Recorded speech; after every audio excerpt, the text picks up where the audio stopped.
ask us, right? Sure, yeah. Okay. That way we're like very cute and engaged. Yeah.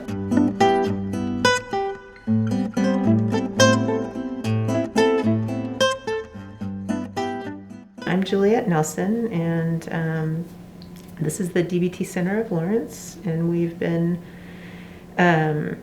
practice for the last, since 2019, and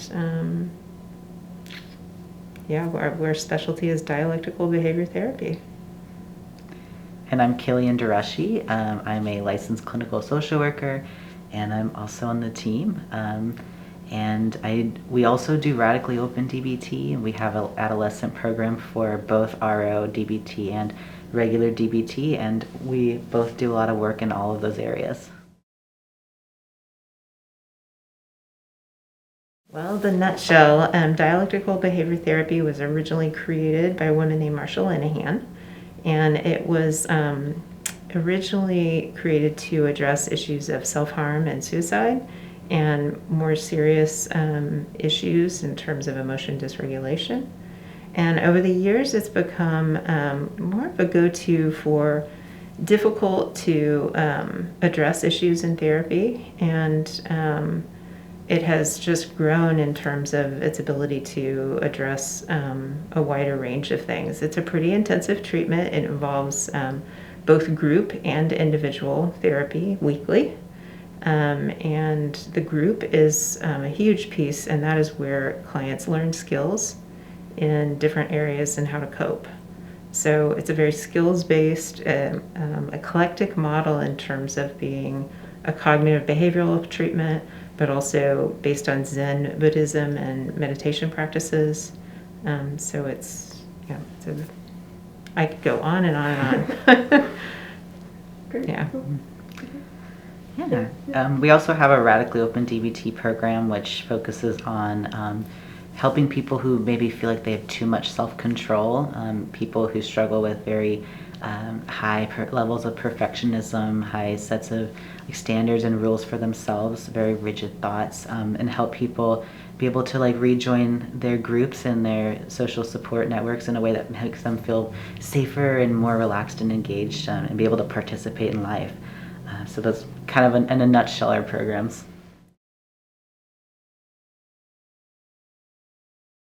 There's several different avenues to do that, and we come from different backgrounds that way. I'm a psychologist, and Killian is a social worker, and so master's degree programs and PhD program, and then for DBT there's specialized training. So we did intensive training to learn how to do this specific model.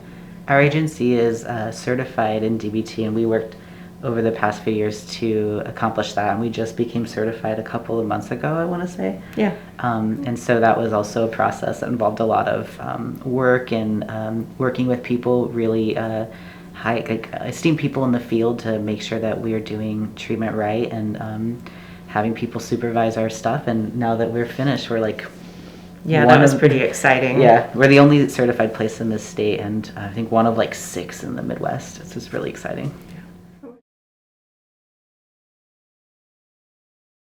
There's so many different ways that people can find it useful, and there's so many different entry points. And as Killian was saying, we see adolescent clients, and we see all the way till later end of life issues. So, why do people come? Well, often it's anxiety, depression, marital issues, conflict with other people, and I think something that's important as a treatment team is being able to address people in a way that's respectful, and that also does actually meet them where they are in that moment. All of us could be doing work in therapy across our lives, but it's important to really help yourself understand, what does this person want and need right now, and what are their ideas about what getting better means, so that you can really meet that instead of sort of your own assumptions or judgments about what they need. Yeah, I definitely agree. Therapy is often a very client like centered approach, and so clients come to us with their goals and we help them work towards that. And a big part of DBT is building a life worth living, so helping clients identify like what a life that is experienced as worth living look like, and how do we help them build that around them. Yeah. A lot of the clients that come to us specifically really struggle with emotions sometimes, and so why people might benefit from therapy is working on helping people understand their emotions and helping them tolerate emotions that become really difficult to tolerate, and sensations that come with them, and then helping people express themselves, and tons of things around emotions, and also lots of other skill areas too. Yeah.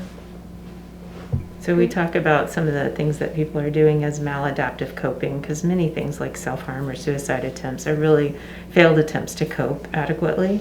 And so we really think in terms of replacing those behaviors with more effective coping skills.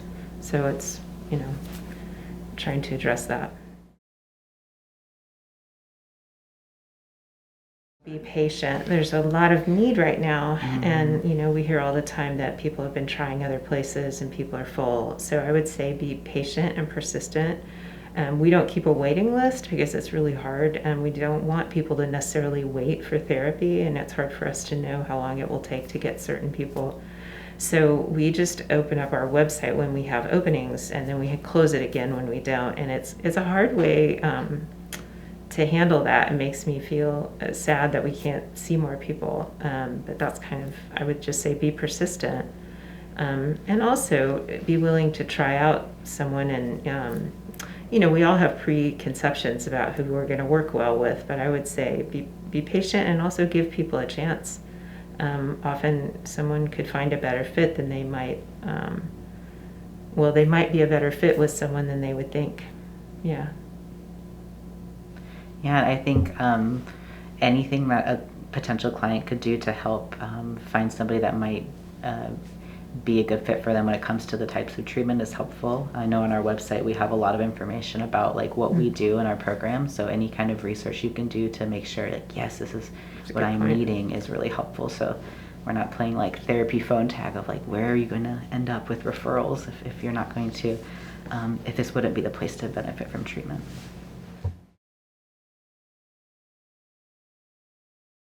Doing things like diversifying your practice and seeking out CEUs to help you learn about different backgrounds and helpful things when it comes to identity is really helpful. But I think being upfront and talking about like the elephant in the room with clients about like, hey, this is something that is probably really important to you, and it's something that it's not my life experience. Like, how do we work together with that being the case, and how can I support you? I think it's a good starting point. Yeah, I would agree. I think the more educated we can get and the more open we are to what we don't know, and not always relying on the client to be the one to give us information is important. Mm-hmm.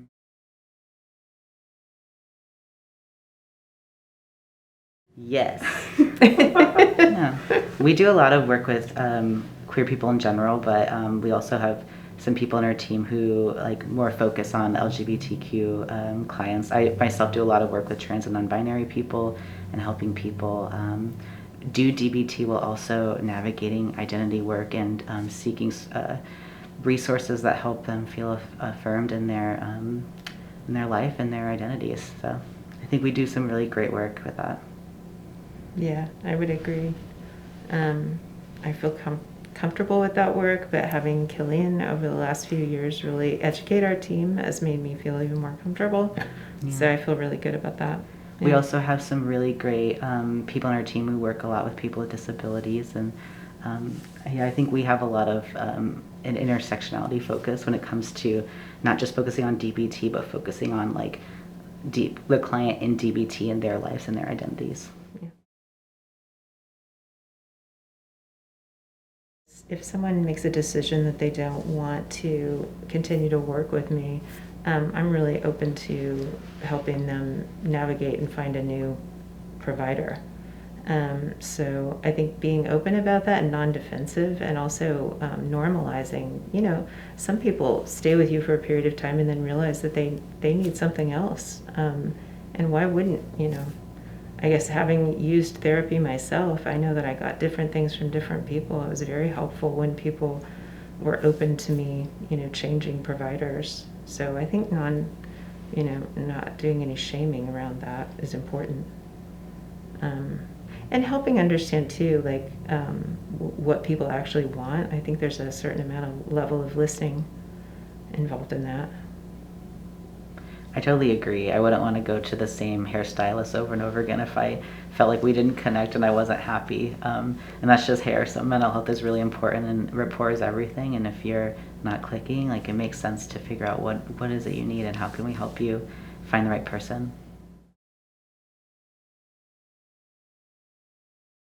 Probably finding somebody who's available. It's a lot. There's just definitely a shortage of providers and a lot of people needing support, which is kind of unfortunate. I think the other thing, though, once you start therapy, it is scary, and I think there's things you're being asked to tell a lot of really private, personal things, and to open up in that setting. I would just say, again, like, stay patient with yourself and the provider and try to do your best. I think therapy unfolds, and it's natural that initially people are often more guarded. And I think a sign of a good working relationship is that it's gradually becoming more and more open, which may seem obvious. It's also, I try to tell people I'm supervising too, if it's boring, something's wrong. Therapy should not hurt, but it's a workout. If you're not getting a workout, something's wrong, Mm-hmm. You should be challenged, and so should your therapist.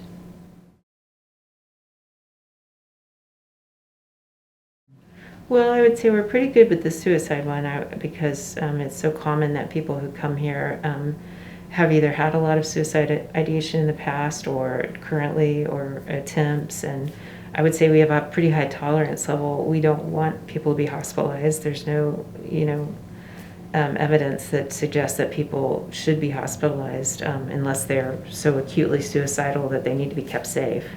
So we can tolerate a high level of talking about suicide ideation and without just rushing to, but we want to do a lot to help people. I mean, probably what we want to do first is really help people know what they can do to keep themselves safe. So we do safety planning and, distress tolerance skills, and really help people and, their families, if we can, feel safer, mm-hmm. and maintain themselves outside the hospital. It's a high priority of ours. Yeah, and what I really love about DBT is I feel like it's like everything about it is supportive and for the therapist and the client when it comes to being able to talk and being able to feel open about discussions around suicide. Like, we have like something called skills coaching, where people can reach out for skills when they start to feel distressed and they need help with skills in the moment. And oftentimes it's a really helpful intervention to help people regulate and be able to be effective in their environment before they get to the point where they are starting to feel like everything's out of control. And I'm noticing those suicidal thoughts and they're piling up. And so kind of early intervention with skills is a great part of the treatment.